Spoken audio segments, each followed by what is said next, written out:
Sair mais cedo, tá maluca? Não quero ser demitido não, fi. Chegando atrasado de novo, Oli. É pra combinar com salário. Você falou alguma coisa?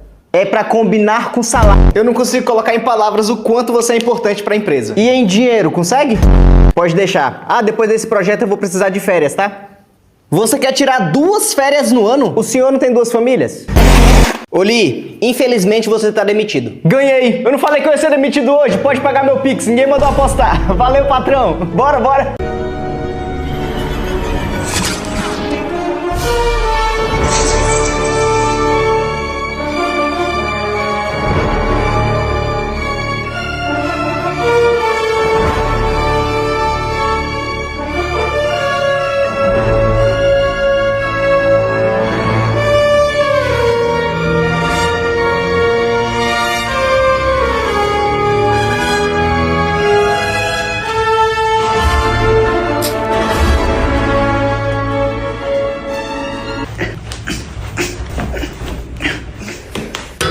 In nomine Patris et Filii